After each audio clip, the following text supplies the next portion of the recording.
B1 Gang Adventure and Mystery Series. Case File Number 8. Wildlife Detectives. Kabanata 4. Ang mga unggoy.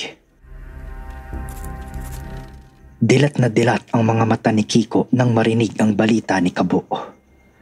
Sa apat na magbabarkada, si Kiko ang pinakamahilig at ang may higit na kaalaman tungkol sa mga hayop. Paano ho nila nalamang nasa loob ng katawan ng mga unggoy ang drugs, Cabo Leon? Tanong ni Kiko. In-x-ray nila. Meron silang nakitang mga black spots sa loob ng katawan ng ilang tiyonggo. Bale, 10 unggoy pa lahat ang nakumpiska. Kawawa naman yung mga unggoy. Pati sila dinadamay sa kalokohan. Naiinis na wika ni Joe. Mga Pakistani kamo ang nagpasok sa mga matching, Kabo. Ibig sabihin ba'y galing sa Pakistan ng mga hayop?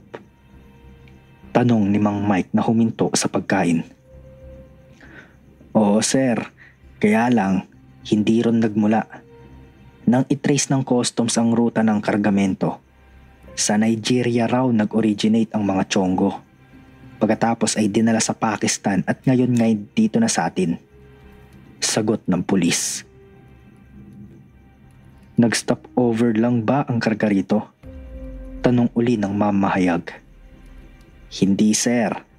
Ayon sa pinsan ko dito daw sa Pinas ang destinasyon ng mga hayop. Bakit gusto mong malaman kung saan papunta ang mga unggoy, Daddy?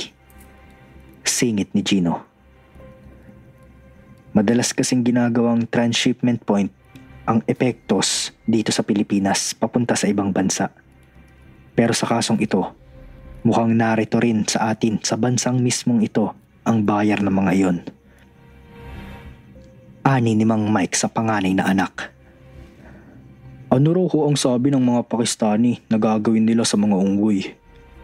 Ani ni Boging na muling naglalagay ng pansit luglog sa plato nito. Aba, noong una, mga stuffed animals lang daw ang kargo nila. Tapos biglang nag-iba ng istorya. Mga alaga raw nila ang mga iyon. Pahayag ni Kabo. 10 matching? Ano sila, may-ari ng zoo o kaya'y circus? Hindi makapaniwalang sabi ni Joe. Alam nyo naman, ang mga naaaresto, kahit ano sasabihin makalusot lang. Akala kasi nila, dahil iba't ibang klase ang mga tiyonggo na ipinasok nila, pwede nang dahilan yun. Ani ni Kabo. Bakit ho, Kabo? Hindi ba pangkaraniwang unggoy ang mga iyon? Interesadong tanong ni Kiko. Hindi. Sabi ng pinsan ko, 5 klaseng matching daw pero isa lang ang kilala nila. Tuwang-tuwa nga silang lahat na paglaruan yun dahil maamo. Chimpanzee ho siguro no? Tanong ni Kiko habang umiinom. Mapaglaro ang ganoong klaseng tiyonggo. Sumubo muna si Cabo Leon bago tumugon. Hindi Kiko, gorilla. Muntik nang masamid si Kiko sa narinig. Gorilla? Oo, pero bata pa. Halos 2 feet pa lang nga raw ang laki Interesado kang makita yun no, Kiko? Sabi ng pulis dahil alam nito ang hilig ng binatilyo. Subalit, sa malaking pagtataka at gulat ng lahat, biglang tumayo si Kiko at parang tulirong nagtatatakbo palabas sa salas.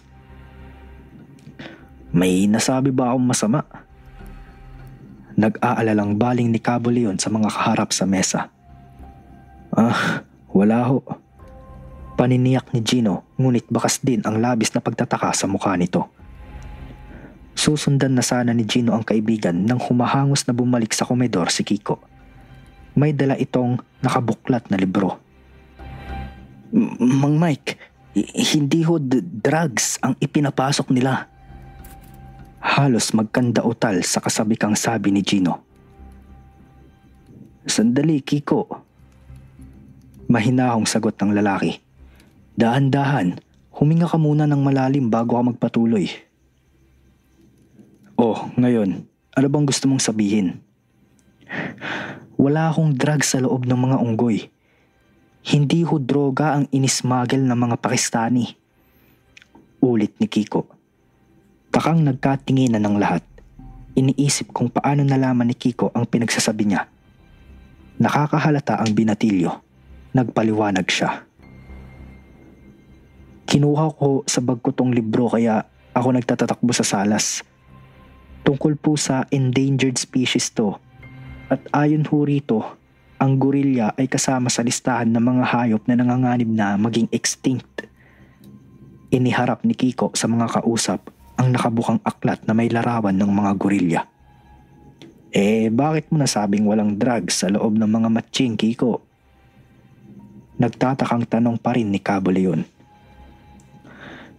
Hindi ho kasi nila isusugal ang buhay ng gorilya. Sabi ho rito sa libro na mahal ang bentahan ng gorilya sa wildlife black market. May punto ka, Kiko. Tumatangong sang-ayon ni Mang Mike. Karaniwang unggoy lang sana ang ginamit nila kung taguan lang ng droga ang kailangan. Nasaan na raw ho ang mga unggoy? Singit ni Gino. Malamang na-turn over na sa Wildlife Bureau. Yun ang SOP sa kaso ng mga nakukumpiskang hayop. Sagot ng pulis. Baka nasa Protected Areas and Wildlife Bureau sa Quezon City ang mga yon. Hula ni Kiko. Sa Ninoy Aquino Park? Tanong ni Jo. Oo, may maliit na zoo ron. Ang Wildlife Bureau. Puntahan natin. Sabik na yaya ni Kiko. Bumaling sa mga magulang si Gino. Pwede ba kaming pumunta? Wala ho ba kayong ipapagawa? Saglit na nagtinginan ang mag-asawa bago nagsalita si Aling Linda. Sige, wag lang magpapagabi ha. Magulong nagtayuan ng apat at sabay-sabay na nagsasalita. Ngunit bago tuluyang lumisan ng grupo ay nagpasalamat sila kay Cabo Leon sa balita nito. Walang kamalay-malay ang apat na kabataan na magiging isang bagong hamon sa kakayahan ng B1 Gang ang kasong ito ng mga Chongo. To be continued.